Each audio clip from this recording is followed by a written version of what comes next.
Di antara tumpukan sampah yang bau dan lembab, seorang lelaki tua dengan topi lusuh dan punggung membungkuk menyusuri jalanan sepi sambil menenteng karung goni usangnya, seolah sedang mencari sesuatu yang lebih dari sekadar kaleng bekas atau plastik sisa. Sesuatu yang belum ia sadari akan mengubah seluruh hidupnya. Tapi mungkinkah takdir benar-benar bisa dimulai dari tempat sebusuk ini? Angin pagi berembus pelan menyapu gang sempit di pinggiran kota, membawa aroma anyir dari tempat pembuangan akhir yang hanya berjarak beberapa langkah dari rumah-rumah reyot, berdinding seng dan papan rapuh. Di sudut paling ujung berdirilah sebuah gubuk kecil beratap plastik dan anyaman bambu yang mulai lapuk.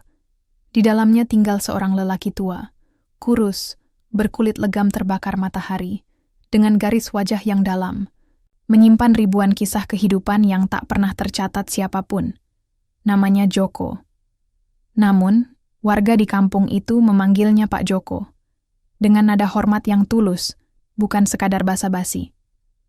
Ia seorang pemulung, sudah puluhan tahun menggantungkan, hidup dari botol plastik, besi karatan, kardus basah, dan apapun yang bisa dijual ke pengepul.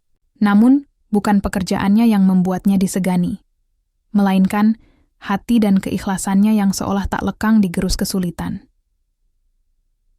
Setiap pagi sebelum matahari naik sepenuhnya, Pak Joko sudah berjalan dengan langkah perlahan, membawa karung kosong, di punggung dan tongkat kayu yang membantunya menahan sakit lutut yang kian parah.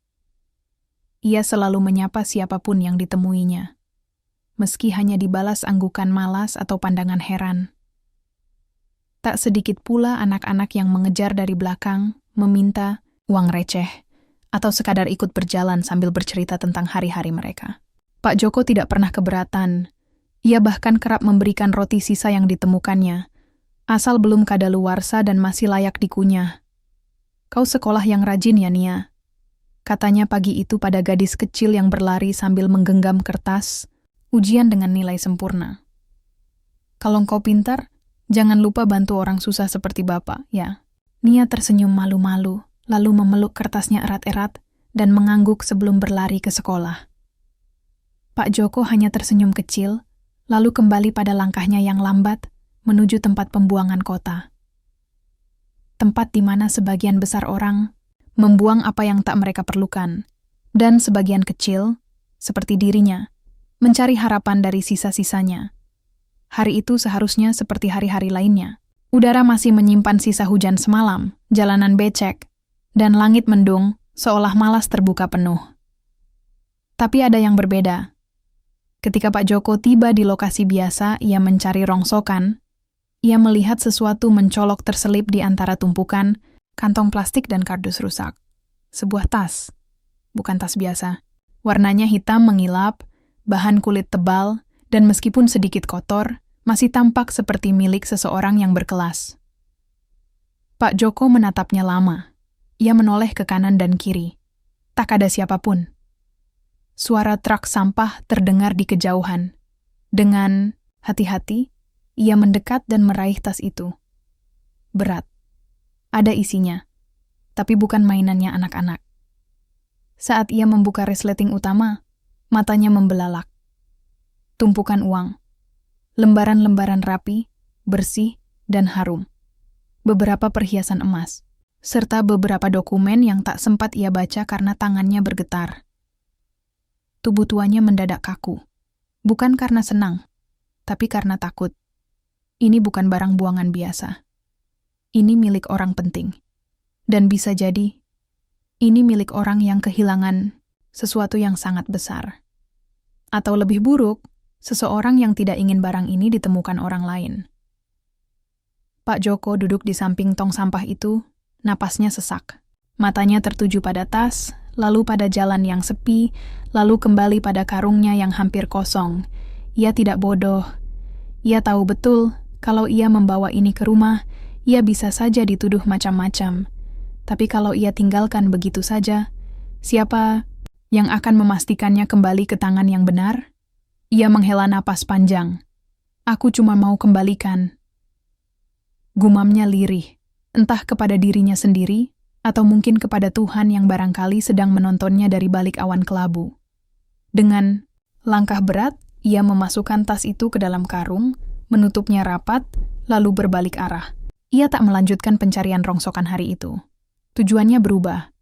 Ia akan pergi ke kantor polisi, menyerahkan tas itu, dan menjelaskan semuanya. Namun, satu hal yang belum ia ketahui saat itu. Kadang, niat baik tak cukup untuk membuat dunia ini adil. Dan saat ia melangkah kembali ke arah jalan utama, matanya sempat menangkap bayangan seseorang dari kejauhan, berdiri di balik tiang listrik, memandanginya dalam diam. Siapa dia? Dan mengapa ia merasa seperti sedang diawasi? Pertanyaan itu terus menggantung di benaknya, sampai sirene polisi meraung keras ke arah jalan tempat ia berdiri, membuat napasnya tercekat untuk kedua kalinya hari itu. Langit mulai cerah saat Pak Joko menuruni trotoar menuju kantor polisi kota. Embun pagi masih menempel di rerumputan, dan jalanan mulai ramai oleh kendaraan yang berlalu lalang. Ia berjalan perlahan, karung di punggungnya terasa jauh lebih berat dari biasanya. Bukan karena isi tas hitam yang kini tergeletak di dalamnya, melainkan karena beban pikiran yang tak kunjung reda. Langkah demi langkah terasa seperti tarikan waktu yang menolak bergerak cepat.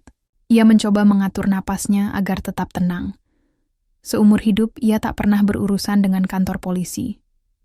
Paling jauh, ia hanya pernah membantu seorang ibu yang kehilangan dompet dan membawanya ke pos ronda.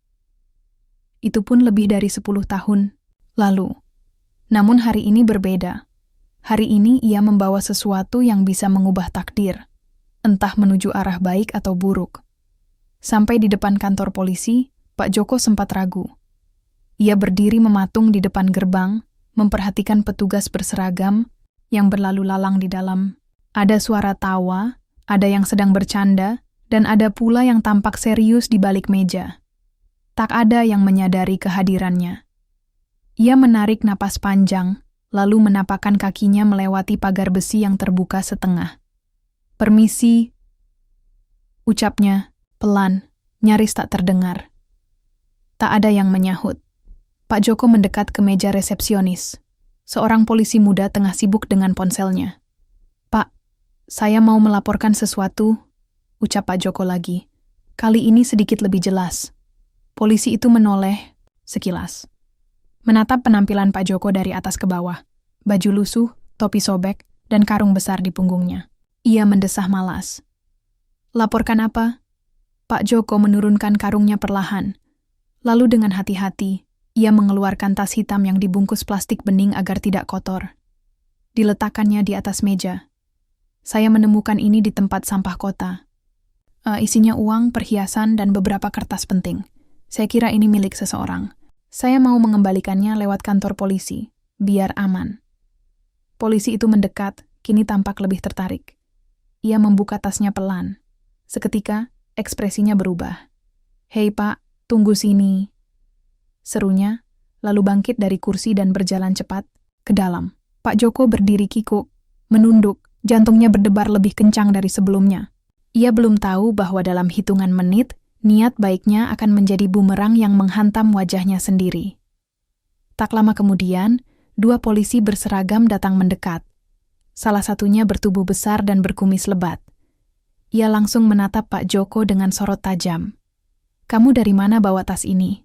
tanyanya tanpa basa-basi. "Dari tempat sampah, Pak. Di pinggir jalan dekat flyover." Saya cuma mau mengembalikan." "Jangan bohong kamu. Ini tas milik Pak Raditya, pengusaha besar.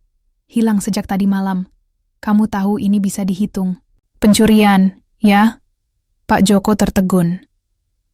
"Saya tidak mencuri, Pak. Saya benar-benar menemukannya.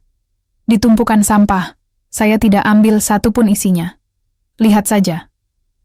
Polisi kurus di sebelah pria berkumis membuka isi tas. Ia menghitung cepat jumlah uang, melihat perhiasan, lalu membuka map berisi dokumen. "Semuanya masih utuh, Pak. Tidak ada yang hilang." Kalau begitu, makin jelas dia berusaha menyembunyikannya. Siapa tahu semalam dia ikut mencuri, terus ketakutan dan sekarang pura-pura mengembalikan. Pak Joko menggeleng panik. "Tidak, Pak. Demi Tuhan, saya tidak tahu apa-apa. Saya cuma pemulung." Namun dua polisi itu tak mau mendengar. Dalam hitungan menit, tangan Pak Joko diborgol.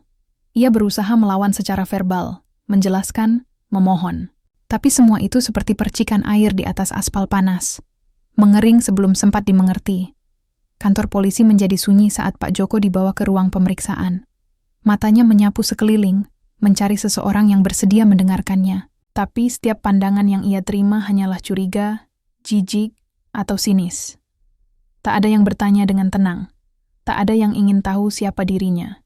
Ia sudah divonis dari cara berpakaian dan statusnya sebagai pemulung. Seorang petugas mulai menulis laporan, sementara lainnya menginterogasi tanpa memberi ruang bernapas.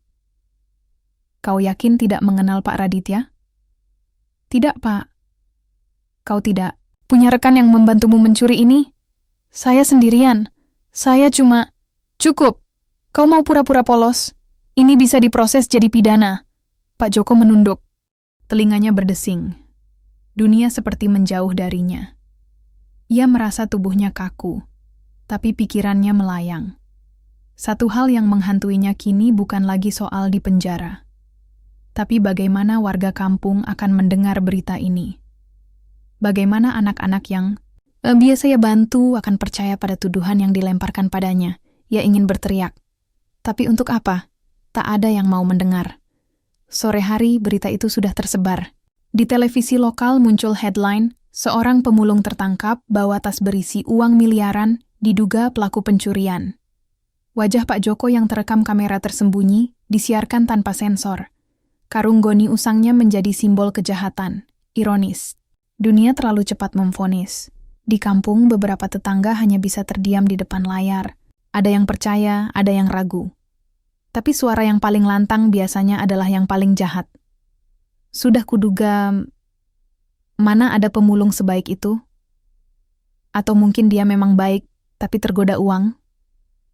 Namun, di salah satu rumah kecil di ujung kampung, Pak Dharma, seorang pensiunan guru yang dulu mengajar Pak Joko membaca, menatap layar dengan mata berkaca-kaca. Joko tidak akan mencuri. Aku yakin.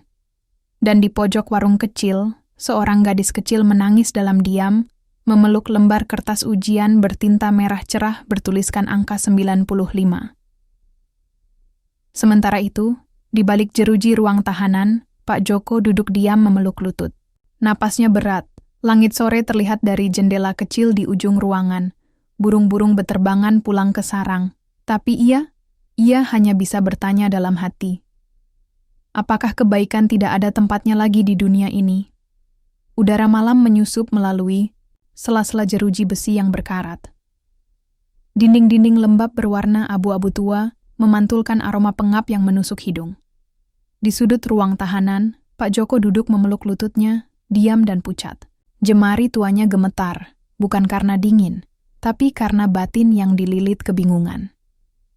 Tak ada kata yang cukup untuk menggambarkan apa yang dirasakannya saat itu.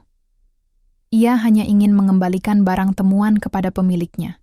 Hatinya bersih, niatnya tulus.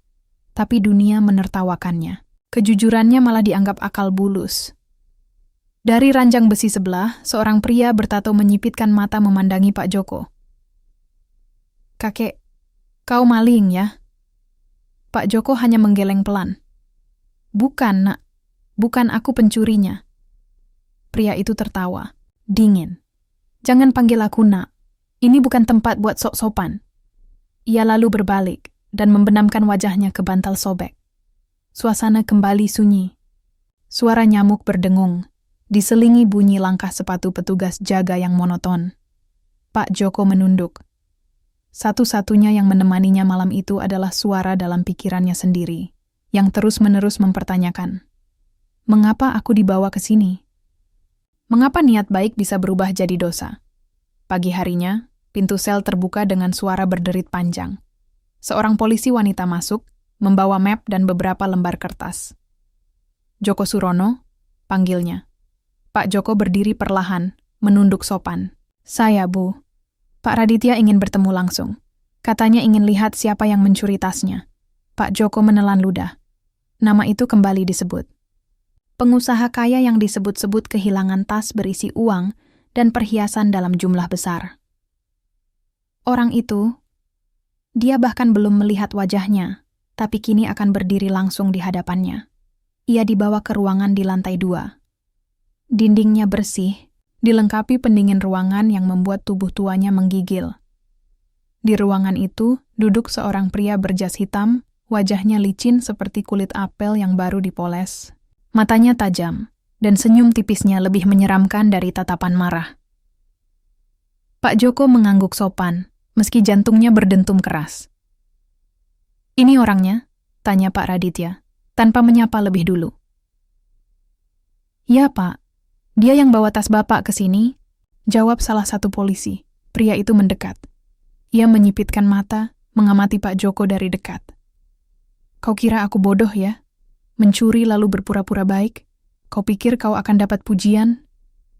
Pak Joko membuka mulut, mencoba bicara. "Saya tidak mencuri, Pak. Saya temukan tas itu di tempat sampah. Saya bawa ke sini karena saya takut terjadi apa-apa kalau saya simpan sendiri." Pak Raditya tertawa pendek. "Tempat sampah? Omong kosong. Ini tasku. Aku kehilangan di mobilku tadi malam. Kau tahu nilainya berapa? Uang itu untuk proyek penting. Sekarang karena ulahmu aku harus hadapi pertanyaan dari mana-mana."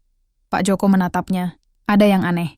Pria ini tidak terdengar seperti orang yang kehilangan benda penting, tapi lebih seperti orang yang takut ketahuan. Ia melihat tangan Pak Raditya gemetar. Bukan karena marah, tapi gugup. Matanya tidak menatap lurus. Suaranya terlalu tergesa. Polisi di sebelah ikut berbicara, seolah ingin menyelesaikan semuanya cepat. "Pak Raditya sudah sepakat tidak memperpanjang masalah, asal Bapak mengakui perbuatan Bapak dan minta maaf. Kalau begitu, kami akan buatkan surat pernyataan." Pak Joko terkejut. "Mengakui, tapi saya tidak bersalah. Kalau Bapak menolak, kami lanjut ke persidangan. Kami bisa tuduhkan percobaan pencurian, kepemilikan barang tanpa izin, dan bisa ditahan lebih lama. Ini bisa panjang urusannya," ucap polisi itu. Hening. Pak Joko menatap lantai. Kakinya lemas. Ia tahu bahwa orang miskin tak pernah punya suara keras di pengadilan. Tak ada pengacara, tak ada media yang berpihak. Hanya dirinya sendiri dan Tuhan. Namun, saat ia hendak bicara, tiba-tiba suara lain masuk. "Mohon maaf, saya keberatan." Semua menoleh. Seorang pria berpakaian sederhana berdiri di ambang pintu. Rambutnya beruban sebagian, tubuhnya tegap. "Pak Dharma, mantan guru desa yang diam-diam datang setelah mendengar berita dari televisi. Saya datang sebagai saksi karakter," katanya dengan tegas. "Saya kenal Pak Joko sejak dia masih belasan tahun. Dia tak akan pernah mencuri, apalagi menyentuh barang haram. Kalau ada orang seperti dia yang dituduh, maka yang perlu kita curigai adalah kenapa ada tas penuh uang di tempat sampah, bukan siapa yang menemukannya." Pak Raditya tampak panik sesaat. Matanya menyipit. "Kau siapa?" "Saya bukan siapa-siapa, tapi saya cukup waras untuk melihat bahwa tuduhan ini ganjil. Dan saya akan cari bantuan hukum untuk Pak Joko. Kami tidak takut." Pak Joko menatap Pak Dharma dengan mata berkaca-kaca. Ia belum pernah merasa selega itu selama hidupnya. Dunia mungkin gelap, tapi selalu ada cahaya kecil yang bisa menyusup masuk. Hari itu, polisi tidak bisa memaksa Pak Joko menandatangani pengakuan palsu. Pak Dharma menelpon seorang kenalannya yang bekerja sebagai jurnalis lokal. Cerita ini mulai mengundang tanya. Bagaimana mungkin seorang pemulung dituduh mencuri hanya karena mengembalikan barang? Namun di balik layar, ada yang gelisah. Pak Raditya mulai panik. Ia sadar bahwa sesuatu yang ia buang dengan sengaja justru kembali ke permukaan. Dan jika terlalu banyak orang ikut campur, mungkin rahasia yang ia sembunyikan akan terbongkar. Sementara itu, Pak Joko duduk kembali di balik jeruji. Tapi malam, ini berbeda. Ada harapan yang tumbuh. Ada cahaya kecil di ujung lorong gelap. Ia menatap keluar jendela kecil itu dan tersenyum lirih. Mungkin belum terlambat untuk jujur menang. Hari-hari berlalu pelan seperti tetesan air dari keran tua. Di ruang tahanan yang sempit, Pak Joko mulai terbiasa dengan dinginnya malam, kerasnya ranjang besi, dan aroma pengap yang tak pernah benar-benar hilang. Namun, bukan itu yang membuatnya gelisah. Yang terus berputar dalam benaknya adalah wajah, dingin Pak Raditya dan kebohongan yang dibiarkan tumbuh leluasa. Setiap kali memejamkan mata, Pak Joko mengulang-ulang kejadian hari itu. Nada bicara Pak Raditya, reaksi para polisi, dan yang paling ia pikirkan, mengapa ada tas penuh uang di tempat sampah? Tidak masuk akal. Bahkan bagi seorang pemulung yang biasa melihat segalanya tercecer di tumpukan limbah, hal itu terasa janggal. Di kejauhan, derap langkah mendekat. Suara kunci beradu dengan besi mengusir lamunannya. Pak Joko. Ada yang ingin menemui Bapak? Pak Joko berdiri perlahan. Di luar ruang tahanan, ia mendapati wajah teduh Pak Dharma kembali hadir. Kali ini, bersama seorang wanita muda berkacamata, berpenampilan rapi dengan tas selempang penuh berkas. Pak Joko, sapa Pak Dharma lembut. Ini Bu Alia, pengacara bantuan hukum dari Lembaga Keadilan Rakyat. Dia bersedia bantu kasus ini. Pak Joko menatap mereka, matanya mulai berair. Saya tak tahu harus berkata apa. Cukup bilang ya, Pak. Saya akan bantu Bapak cari keadilan, ujar Bu Alia tegas. Mereka lalu duduk di ruang konsultasi yang sempit. Bu Alia membuka map dan mengeluarkan beberapa lembar fotokopi laporan. Pak Joko, setelah saya telaah, ada beberapa kejanggalan dalam laporan polisi. Pertama, tidak ada bukti bahwa Bapak mengambil tas itu dari mobil seperti yang dituduhkan. Kedua, tidak ada rekaman CCTV yang mendukung klaim Pak Raditya. Ketiga, laporan kehilangan baru dibuat setelah Bapak menyerahkan tas ke polisi. Ini aneh sekali. Pak Joko mengangguk pelan. Saya tak tahu soal bukti, Bu. Saya hanya ingin mengembalikan. Bu Alia menatap Pak Joko dalam-dalam. Saya percaya Bapak, tapi kita perlu lebih. Kita harus cari tahu siapa sebenarnya Pak Raditya. Pak, Dharma menyela. Saya sempat cari info. Pak Raditya itu punya beberapa proyek besar. Salah satunya pembangunan perumahan elit di pinggiran kota. Tapi ada kabar, dana proyek itu macet. Dan uang di dalam tas itu? Tanya Bu Alia. Pak Joko tercekat. Apa? Mungkin itu uang gelap? Mereka saling berpandangan. Untuk pertama kalinya, arah cerita ini mulai terbuka. Mungkin Pak Joko bukan hanya korban salah tuduh. Mungkin ia tanpa sengaja menyentuh sarang korupsi. Hari berikutnya Bu Alia mulai menelusuri jejak Pak Raditya. Ia mendatangi kantor pengusaha itu, berpura-pura sebagai calon investor. Di dalam ruang resepsionis yang megah, ia melihat beberapa bingkai proyek terpajang, semua dengan label kerja sama pemerintah dan swasta.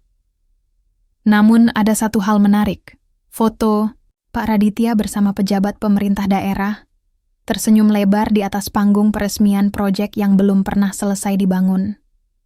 Setelah keluar dari gedung, ia segera menelpon Pak Dharma.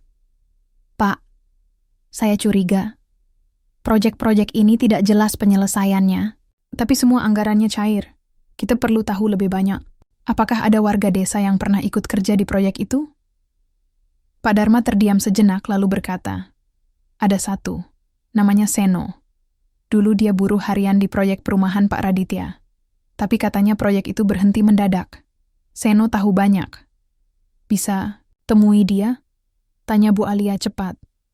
Tentu, saya atur malam ini. Malam itu, di sebuah warung kopi kecil di ujung kampung, mereka bertemu dengan Seno. Seorang pria bertubuh kurus dengan tangan kasar dan mata penuh kelelahan.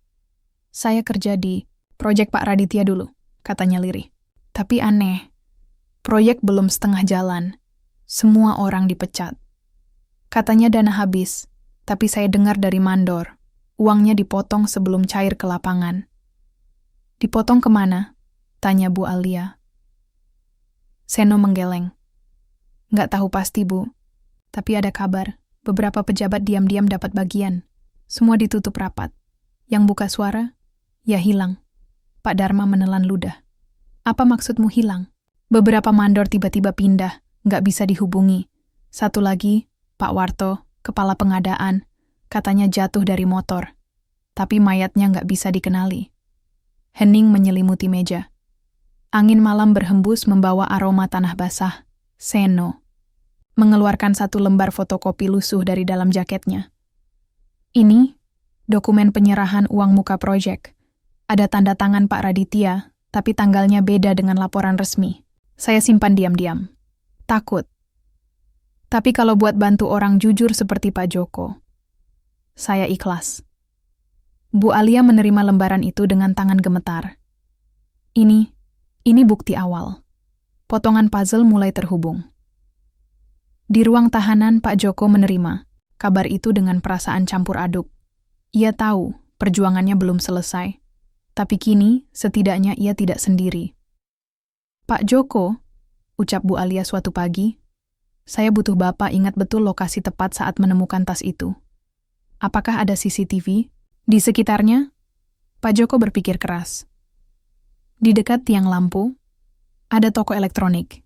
Mungkin mereka punya kamera yang mengarah ke tempat sampah. Bagus. Kami akan cari rekamannya. Langkah demi langkah, benang-benang rahasia mulai ditarik. Setiap simpul membawa mereka lebih dalam ke jaringan kotor yang selama ini tersembunyi, di balik gedung-gedung mewah dan proyek-proyek palsu. Pak Joko memejamkan mata malam itu, bukan dalam ketakutan, tapi dalam tekad. Ia tahu, pertarungan besar akan segera dimulai. Dan kebenaran, meski terlambat, harus dibela sampai tuntas. Matahari pagi menyorot malu-malu melalui jeruji besi ruang tahanan. Pak Joko duduk bersila di atas lantai semen dingin, menghadap ke jendela kecil yang nyaris tak memberi cahaya. Meski tubuhnya masih terkurung, pikirannya sudah berlari jauh, melingkari berbagai pertanyaan, dugaan, dan keinginan kuat untuk membuktikan bahwa dirinya bukan seperti yang orang-orang tuduhkan. Sementara itu, di luar jeruji besi, roda kebenaran mulai berputar. Bu Alia dan Pak Dharma menyusuri kawasan tempat Pak Joko menemukan tas itu. Mereka berjalan menyisir sepanjang jalan berlubang, menelusuri setiap toko, warung, dan tiang listrik. Hingga akhirnya mereka berdiri di depan sebuah toko elektronik bernama Cahaya Digital. Toko itu tampak sepi, hanya ada satu petugas muda duduk di balik meja, mengutak-atik solder dan kabel. "Permisi," sapa Bu Alia. "Kami ingin melihat rekaman CCTV yang mengarah ke tempat sampah depan toko ini, sekitar malam 2 minggu lalu." Petugas muda itu mengangkat alis. "Buat apa, Bu?" "Kami sedang menyelidiki satu kasus penting. Ada kemungkinan kamera toko ini merekam kejadian yang bisa membantu seseorang membersihkan namanya," jawab Pak Dharma tenang. Pemuda itu ragu, lalu mengangguk pelan. "Tunggu sebentar, saya cek." Beberapa menit kemudian, mereka bertiga berkumpul di depan layar monitor kecil. Petugas itu memutar ulang video rekaman malam kejadian. Gambar bergerak hitam putih, buram tapi cukup jelas. Mereka melihat Pak Joko lewat mendorong gerobak tuanya. Tak lama kemudian, ia berhenti di dekat tempat sampah, memungut sesuatu, lalu melihat sekeliling sebelum memasukkan barang itu ke dalam karungnya. "Berhenti di situ," kata Bu Alia cepat. Petugas menghentikan video. "Perbesar bagian belakang." "Itu." Pak Dharma menunjuk bayangan mobil mewah yang berhenti tak jauh dari lokasi. Rekaman itu memang tak menunjukkan wajah siapapun secara jelas, tapi satu hal menarik. Mobil itu berhenti selama beberapa menit, lalu seseorang turun dan meletakkan tas hitam di samping tempat sampah. Ia mengenakan jaket dan topi, wajah tertutup bayangan. Setelah itu, mobil melaju pergi. Jelas sekali. Bukan Pak Joko yang mencuri. Dia hanya menemukan apa yang dibuang orang lain, ucap Bu Alia pelan. "Bu," ujar petugas toko, "mobil itu kayaknya Alphard. Saya sering lihat yang seperti itu. Parkir di depan gedung kantor sebelah." "Gedung kantor yang dimaksud?" "Kantor pusat perusahaan milik Pak Raditya." Bu Alia langsung merasakan aliran dingin di punggungnya. "Jadi, tas itu sengaja dibuang?" Pak Dharma mengangguk perlahan. "Atau lebih tepatnya, disamarkan, supaya kalau ditemukan orang lain bisa dikambing hitamkan." Sementara itu, di dalam tahanan, Pak Joko kedatangan tamu lain, Dion, anak muda yang tinggal di gang belakang rumahnya. Dulu, Dion adalah anak Jalanan yang sering membantu Pak Joko mendorong gerobak, sekadar untuk membeli nasi bungkus. "Pak," sapa Dion lirih, "saya dengar dari Pak Dharma, Bapak dituduh maling ya?" Pak Joko mengangguk pelan. "Saya mau bantu. Saya kerja jadi kurir dokumen sekarang. Kadang-kadang saya diminta antar paket ke kantor Pak Raditya. Saya pernah dengar obrolan orang dalam. Mereka panik waktu tas itu hilang. Salah satu sekretarisnya bilang, kalau sampai ada yang buka isinya, kita bisa kena semua." Pak Joko menatap Dion tajam. "Kau yakin?" "Iya, Pak. Saya bahkan masih simpan satu catatan pengiriman. Nama penerima, Pak Raditya. Isinya dokumen proyek. Tapi ada catatan tangan di amplop. Kunci untuk investasi besar, jangan bocor ke media." Pak Joko menghela napas berat. Potongan-potongan kecil ini, semuanya mulai membentuk satu gambaran besar. Bu Alia segera mengumpulkan semua temuan. Rekaman CCTV, kesaksian Dion, dan dokumen fotokopi dari Seno. Ia lalu menghubungi rekan jurnalistiknya, Ardi, yang bekerja di salah satu media nasional. "Ardi, aku punya cerita besar tentang korupsi, manipulasi data proyek, dan pengalihan tuduhan ke seorang pemulung tua yang tak tahu apa-apa. Aku butuh bantuannya untuk naikkan ini ke publik." Ardi, yang sudah biasa dengan kisah busuk para pejabat dan pengusaha, mendengarkan dengan serius. "Kalau memang seperti yang kamu bilang, ini bisa jadi berita besar. Kirim semua buktinya, aku akan bawa ke redaksi investigasi."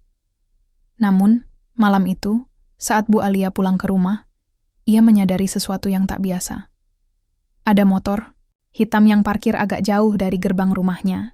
Dua pria mengenakan jaket gelap duduk di atasnya, hanya mengamati. Ia merasa waspada. Paginya ia menerima SMS tanpa nama. "Berhenti urus kasus pemulung itu. Ini peringatan." Tangan Bu Alia mengepal. Bukan ketakutan yang ia rasakan, tapi kemarahan. "Kau salah kirim ancaman," gumamnya. "Karena aku tak akan mundur."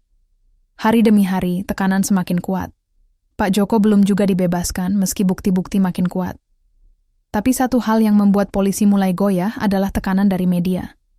Ardi berhasil mengangkat berita investigasi di halaman depan situs berita nasional. "Pengusaha kaya, gunakan pemulung sebagai tumbal korupsi." Artikel itu menyebar cepat. Nama Pak Joko menjadi perbincangan publik. Banyak yang mulai menyuarakan keadilan untuknya. Tak sedikit yang mengirim makanan dan pakaian ke kantor polisi sebagai bentuk dukungan. Sementara itu, Pak Joko kembali ke rumah sederhananya. Rumah itu telah berubah. Banyak orang datang menemuinya, bukan untuk memberi sumbangan, tapi meminta nasihat, sekadar ingin duduk bersamanya, menyentuh seseorang yang menjadi lambang kejujuran di tengah kegelapan. Namun, bagi Pak Joko, perubahan ini terasa berat. Di dalam dirinya, ia bukan pahlawan. Ia hanya seseorang yang menemukan tas dan ingin mengembalikannya. Semua yang terjadi setelah itu seperti badai besar yang menyeretnya jauh dari hidup yang sederhana. Sore itu, ia duduk di kursi reyotnya, memandang sawah yang terbentang di kejauhan. Bu Alia datang membawa koran edisi terbaru. Di halaman depan, Pak Joko, dari pemulung menjadi pemantik api perlawanan. Pak Joko hanya tersenyum kecil. "Apa benar saya pantas disebut seperti itu?" "Pak, Bapak tidak perlu jadi pahlawan. Bapak cuma perlu jadi diri sendiri, dan itu sudah cukup untuk mengguncang sistem yang busuk." Ia menghela napas panjang. Kalau semua ini bisa membawa kebaikan untuk lebih banyak orang, mungkin memang harus ada yang membayar harganya. Hari demi hari, persidangan mulai bergulir. Pak Raditya dihadirkan sebagai terdakwa. Publik menanti. Ruang sidang dipenuhi wartawan, LSM, mahasiswa, dan warga yang datang dari berbagai tempat. Pak Joko diundang untuk duduk sebagai saksi kehormatan, bukan karena keterlibatannya, tapi karena kehadirannya jadi pengingat bahwa keadilan tak boleh lagi dikalahkan oleh kekuasaan. Saat sidang dibuka dan hakim mulai membacakan dakwaan, suara Pak Raditya terdengar untuk pertama kalinya dalam konferensi pers. "Saya hanya korban sistem. Semua orang di dalam lingkaran itu melakukannya. Kenapa saya yang dikorbankan?" Namun semua orang tahu. Kebusukan yang selama ini disembunyikan di balik senyum para pejabat itu, akhirnya terbuka lebar. Satu demi satu rekan bisnisnya, pejabat, yang pernah makan malam bersamanya, mulai dipanggil ke pengadilan. Skandal ini bukan lagi tentang satu pemulung. Ini tentang wajah Indonesia yang selama ini tertutup kabut. Kabut yang kini perlahan terkuak oleh langkah kecil seorang tua dengan gerobak reot dan hati yang jujur. Tapi malam itu, Pak Joko tahu perjuangan belum selesai. Ia duduk di beranda rumahnya, memandang langit yang mulai terang oleh bintang. Suara, jangkrik bersahut-sahutan, membawa kedamaian yang pelan-pelan kembali. Namun hatinya tahu, setelah kebenaran muncul, apa keadilan benar-benar akan datang? Gumamnya lirih. Dan pertanyaan itu, seperti gema, terus menggantung di udara. Ruangan sidang utama gedung pengadilan negeri dipenuhi oleh kerumunan yang tak terhitung jumlahnya. Kursi-kursi penuh sesak, para jurnalis sibuk mempersiapkan alat rekam dan kamera mereka, sementara masyarakat dari berbagai lapisan datang membawa harapan besar agar keadilan benar-benar ditegakkan. Di antara kebisingan itu, satu sosok sederhana duduk di barisan depan, Pak Joko. Wajahnya yang keriput, namun penuh keteguhan, menandakan bahwa di balik sikap tenang itu, ada perjuangan panjang dan berat yang membawanya ke sini. Ketukan palu hakim membuka sidang terakhir yang menentukan nasib banyak orang. Sidang akan dimulai. Seru hakim dengan suara tegas. Suasana berubah menjadi hening, kecuali suara gemerisik kertas dan desahan lembut para penonton. Di depan persidangan, jaksa penuntut umum membuka berkas-berkas bukti dengan gamblang. Ia menampilkan fakta-fakta yang tak terbantahkan, rekaman suara percakapan, dokumen transfer uang yang tersembunyi, serta saksi-saksi yang dihadirkan satu persatu. Ada bukti kuat bahwa terdakwa, Raditya, bersama sejumlah pejabat lain, melakukan korupsi dalam proyek-proyek pembangunan yang didanai oleh pemerintah. Dana publik yang seharusnya digunakan untuk kemaslahatan rakyat malah dialihkan untuk kepentingan pribadi, ujar jaksa dengan nada yakin. Tak hanya itu, jaksa juga menghadirkan rekaman wawancara Pak Jemi, sopir yang selama ini menyimpan dokumen, rahasia, dan kesaksian Dion yang berani membongkar segala tekanan yang mereka terima. Namun, yang paling menggetarkan hati adalah saat giliran Pak Joko bersaksi. Dengan suara lirih namun penuh keyakinan, ia menceritakan perjalanan dari menemukan tas berisi uang dan barang berharga, hingga bagaimana dirinya dituduh sebagai pencuri, dan akhirnya menemukan skandal besar yang mengancam negeri. Saya tidak pernah bermaksud menjadi pahlawan. Saya hanya ingin melakukan hal yang benar. Ucapnya sambil menatap langsung ke arah terdakwa yang duduk diam dengan ekspresi penuh kemarahan dan keputusasaan. Pak Raditya berdiri memberikan pembelaan yang berusaha meredam kemarahan publik. Saya hanyalah korban sistem yang rumit, katanya. Jika ada kesalahan, itu bukan hanya saya, tapi banyak orang yang juga terlibat. Saya tidak sendirian. Namun jawaban itu tidak mampu menghapus fakta-fakta yang telah diungkap. Para hakim tampak serius menimbang segala bukti dan keterangan. Di luar ruang sidang, massa menunggu dengan napas tertahan. Mereka tahu, putusan kali ini bukan hanya menentukan nasib terdakwa, tetapi juga menjadi simbol harapan bagi banyak orang yang menginginkan perubahan. Sementara itu, Bu Alia dan Ardi berdiskusi dengan para aktivis dan pengacara, menyiapkan segala kemungkinan yang mungkin terjadi. Mereka tahu, setelah putusan, tidak semua akan berakhir indah. Perjuangan untuk keadilan mungkin masih panjang. Ketika hakim kembali, memasuki ruang sidang dan mengetuk palu, ruangan hening begitu mendalam. Semua mata tertuju pada wajah hakim yang kini mengumumkan putusan. Terdakwa, Raditya, dinyatakan bersalah atas semua dakwaan yang diajukan dan dijatuhi hukuman penjara seumur hidup serta denda yang sangat besar, ujar hakim dengan suara berat. Ledakan, sorak-sorai dan tepuk tangan menggema dari luar ruang sidang.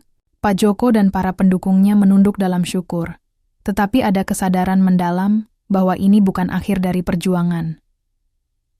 Malam harinya, Pak Joko duduk di beranda rumahnya yang sederhana, memandang langit yang kini cerah dengan bintang-bintang, berkelip. Ia menarik napas panjang, mengingat semua yang telah terjadi. Ia tahu, jalan ke depan masih penuh tantangan. Apa arti sebuah kemenangan jika keadilan hanya sebatas kata? Gumamnya lirih. Namun, di tengah keheningan malam itu, ada satu keyakinan yang kuat. Kebenaran, sekecil apapun bentuknya, selalu memiliki kekuatan untuk mengubah dunia. Hari-hari selepas vonis pengadilan terasa seperti matahari yang perlahan naik setelah malam panjang. Pak Joko kembali ke rumahnya di pinggiran kota dengan langkah yang lebih ringan, meski bekas luka perjuangan masih terasa di setiap sendinya. Warga kampung menyambutnya dengan pelukan hangat dan senyum lebar, merayakan kemenangan kecil yang membawa harapan besar. Namun, di balik itu semua, Pak Joko tahu perjuangan belum selesai. Korupsi yang terbongkar hanyalah puncak gunung es. Masih ada bayangan-bayangan yang mengintai di balik tirai kekuasaan.